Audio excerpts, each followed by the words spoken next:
こんにちは。お元気ですか？週の半ばですね。えー今日はちょっと寒いかなっていう感じなんですけども、さっきまでね、いろいろパソコンをいじってたんですけれども、なんとなくちょっと胃が気持ち悪くて、お腹が痛いってほどじゃないんですけど、なんかちょっと嫌な感じなんで、ちょっと今ベッドの上で横になって休憩してます。夕べもね、ちょっとなんかお腹が、胃のあたりがなんとなくこう気分悪くてっていう感じなんですけど、なんですかね、こうちょっと疲れが溜まったっていう感じなんですかね。本当にすごく調子が悪いっていうほどじゃないんですけども、なんかこのまま続けて、なんかパソコンとかずっといじってて、このままもっと具合悪くなっちゃったらなんか嫌だなみたいな、そういう不安感からちょっと今横になって寝っ転がってるんですけれども、まあね、今風邪が流行りだす時期だったりもすると思うんですよね。空気も乾燥してきてるし、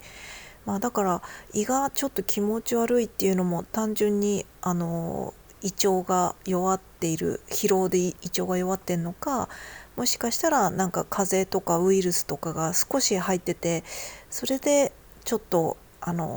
調子を崩してんのかとか、そういうのもあると思うので、とりあえず私はね、別に会社に勤めてるわけとかじゃないので、決まった時間にこう外出してお仕事をしなきゃなんないとか、そういうのではないので、特に無理する理由はないから、ちょっとあれって思ったらきちんと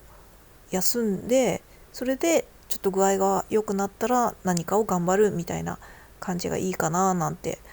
思ったりとかしてますもう本当にね、風邪が流行ってくる時期なんでね、なるべく風邪とかひきたくないなーって思いますね。いつもなんですけれども、どうせ家でベッドの上とかで寝てたりとかするのであれば、こう体調悪くてあーとかうんうんうなりながらこうベッドに寝てるよりも、体はピンピン元気してて、ダラダラしちゃおうみたいな感じで、こうダラダラを楽しむとかね、お昼寝を貪るとかね、そういう感じで同じ休むだったら楽しくダラダラしたいなっていうふうに思ってるんですよね。だからそういう意味でも体は壊さないようにしたいなっていうふうに思います。風邪ひかないようにね、気をつけてることといえば、そうだな、すぐ思い浮かぶのは、私は洗面所にいつもうがい薬をね、置いてあるんですよね。でそこにね、紙コップを3、4個ぐらいこうほこりがかぶらないようにして置いてるんですけども、だからうがい薬ってね、年がら年中使うものじゃないんですけども、なんとなくあれ、今うがいした方がいいかなとか、なんか外出から帰ってきてね、なんとなく別に喉がおかしいわけじゃないけど、なんとなく今はうがいした方がいい気がするみたいな時にうがいとかはするようにしてますね。で紙コップとか置いとけばね、あのすぐうがいしようと思った時にね、でもめんどくさいからいっかみたいな感じにならずにすることができるんで、紙コップは使い捨てなのでゴミとかになってね、ちょっと良くないみたいな感じもあるんですけれども、ただね、そんなに頻繁にやるものでもないし、紙コップをね、家の中でストックしておくっていうのは、ある意味何かの災害時とかにもね、使えるものになるのでどう使うのかちょっとよくわかんないけど、まあそんな感じでとりあえずうがい薬っていうのは置いてたりしますね。あとは部屋が乾燥しないようにって感じなんですけども、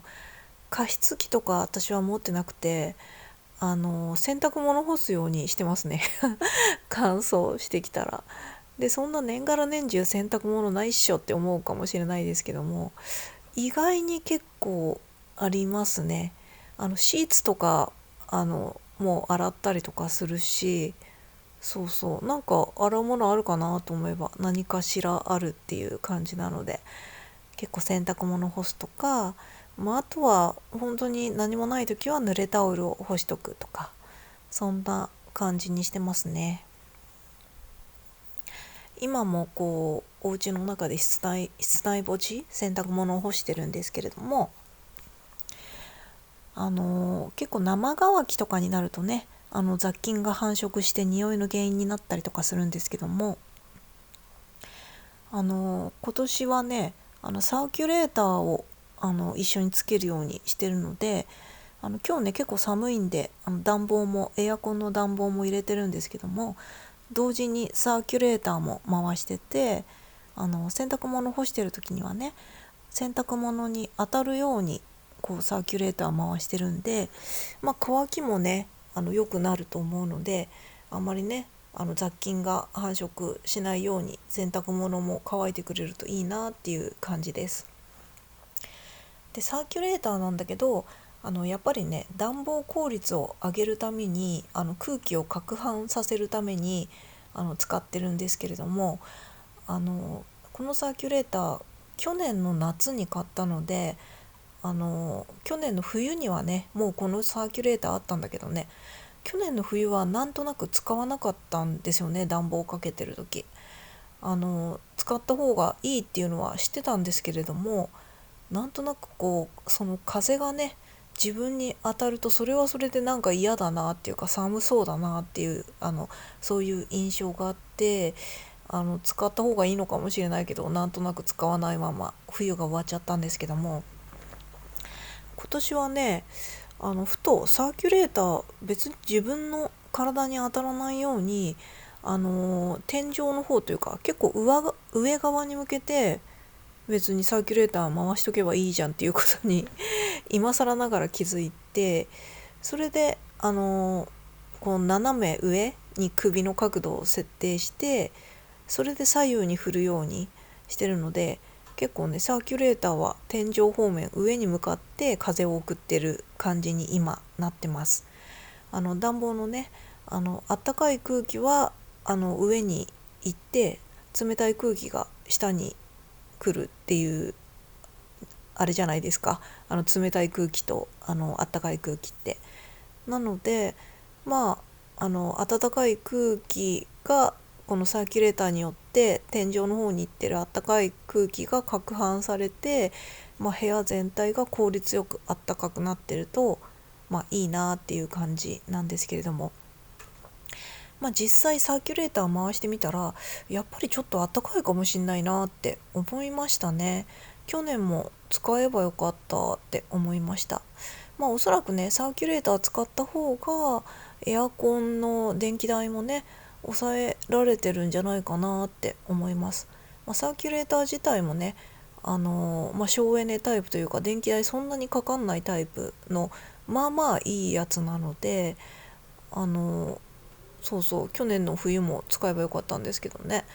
でサーキュレーター買う時もね360度首振りするやつを買ったので、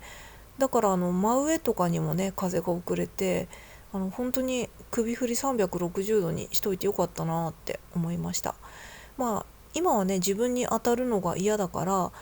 首の角度を上にして左右に振るっていう感じでサーキュレーターやってるんですけれどもね、これで暖房効率を上げて、さらに、今週末のブラックフライデーの時に何かあったかグッズ、電気膝掛けだかなんだかわかんないけど、なんかいいものが見つかったらいいなっていうふうに思ってますね。今ねこうベッドに寝転んで携帯でこうやって喋ってるけど、この携帯もね本当に何年も長持ちしてくれてるなと思って、すごく愛着が湧いてます。この前ね楽天モバイルのその契約のとかいろいろ一箇所にまとめたやつがあるんだけど、それをちょっとごそごそと見てみたらね、今使ってるこの携帯2019年の1月に買って契約したっぽいですね。なのでもう5年と10ヶ月とか使い続けてる感じなので、結構長持ちしてますよね。どうなんだろう、皆さん携帯とかって何年ぐらいで機種変とかしてるんですかね。もう常に最新のとかね、 iPhone とかでね、あのしてる人はもう本当にちょくちょく変えたりとかするんじゃないかなと思うんですけれども、私はね全然最新機種とか全然こだわってないし、 iPhone とかにもこだわってないし、特にカメラ機能とかもね全然こだわってないので、この今の携帯はね、この5年10ヶ月前に機種変したわけですけれども、ちなみにOPPO は台湾メーカーだと多分思うんですけどね、あの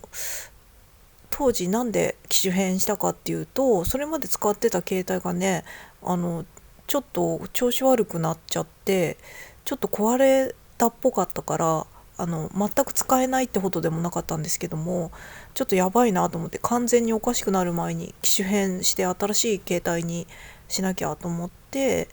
そうそう変えたんですけど、その1個前のやつはですね、2年ほど使ったっぽかったんですよね。ちょっと楽天モバイルの書類とかゴソゴソした時見たんですけど、それはね2017年の1月に契約してたっぽいので、ちょうど丸々2年使って壊れたっていう感じみたいで、ちなみにその時はねアスース、読み方多分アスースでいいと思うんだけど、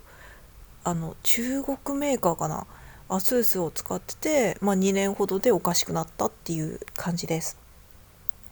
で今使ってる OPPO はね、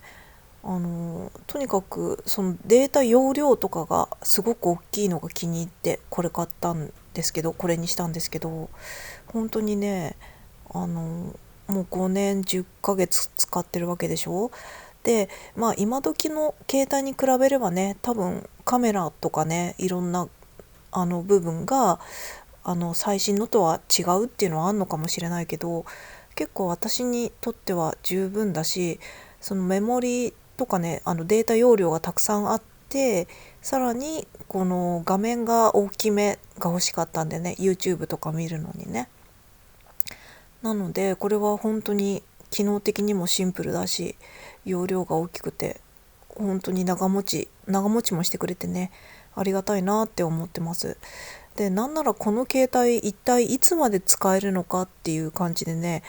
使えるだけ使い倒してみようかななんていうふうに思ってます。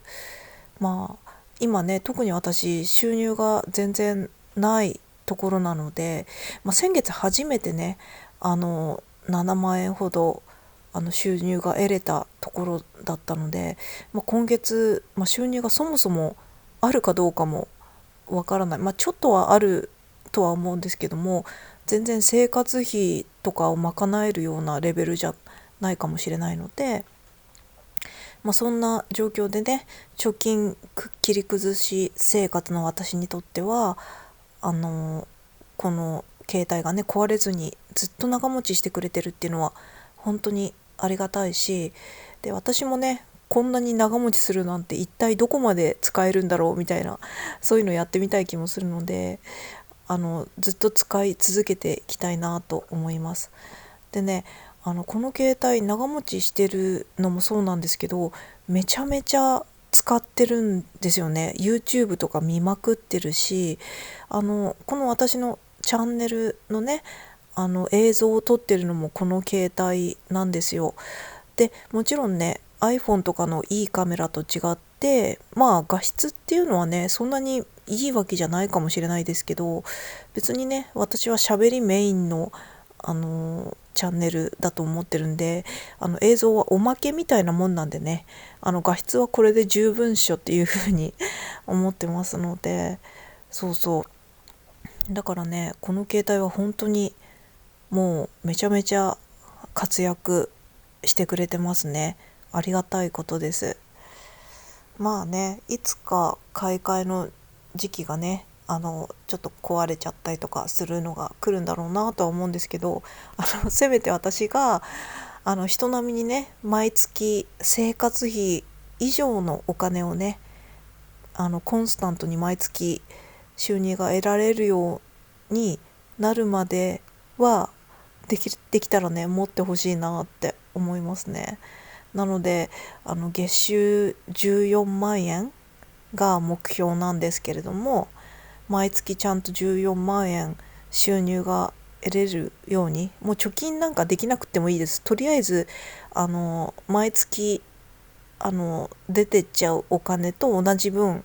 稼げるレベルになるまでこの携帯には頑張ってほしいなと思ったりとかしてますね。なんか今こうやってベッドに寝転んで喋ってますけど、なんかね胃の調子とか全体的な倦怠感とかがあんまり良くならないので、今日はあんまり頑張れないかもしれないですね。ちょっと休んで起きてまたパソコンをいじろうかなと思ってたんですけど、体がだるくて、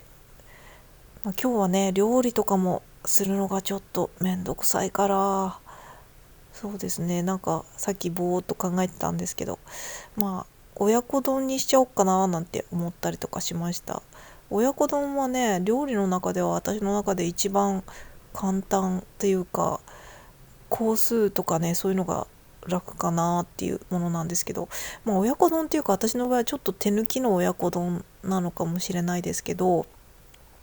鶏肉とかもね冷凍してあるのを入れるだけだし、野菜炒めとかよりも油ひいてそれで炒めるとかそういうのがないじゃないですか。もうなんだお酒とかみりんとか砂糖とか醤油とかそういう甘いタレをこう沸騰させて、その中に鶏肉と玉ねぎ、この2つは絶対ですよね。それとあとはキノコ類とか、適当にちょこっとだけ違う野菜入れたりとかして、でそれでもう入れてほっとくだけなんで、それである程度火が通ったら最後に卵を入れて、はい一丁上がりみたいな感じなんでね、本当に入れるだけで焦げたりもしないからね、入れるだけなんでね親子丼は一番私にとっては、一番かどうかわかんないけど手抜きの料理かなっていう風に思ってます。親子丼好きだしね、お肉の中では鶏肉好きだし卵も好きだし、そんな感じで今日は親子丼にしようかななんて思ってました。昨日一昨日とねなんか魚が続いたので、今日は肉だなっていう気がするので、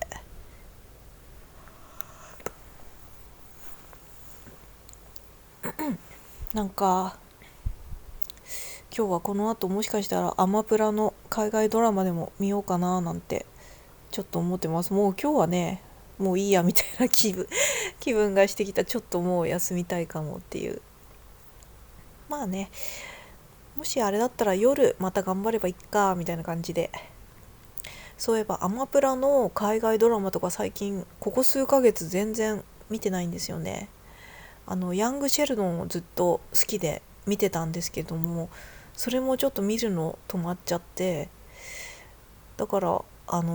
まだこうシーズンのやつ全部見ちゃうと、見終わっちゃうと楽しみが減っちゃうけど、ずっと見てなかったおかげで次のどんな風に展開していくのかなっていう、次の話題が次のシーズンが見れるのが残ってて楽しみだなっていう感じです。ただねアマプラ入ってるとね、1ヶ月のうちに1本や2本くらい映画みたいの見ないとねちょっともったいないなっていう気がするんでね、そういう意味でもちょっと見ようかなっていう気がしました。結構特にこの2、3ヶ月は根詰めてなんかいろいろやろうと決めたことをやってたもんですから、アマプラとかも全然見てなくってっていう感じですね。今ちょっと体調も今日は微妙な感じなので、なんか外でパトカーが鳴ってるんですけど、そんな感じで、とりあえずはそんな感じで今日はダラダラしようかなっていうふうに思ってます。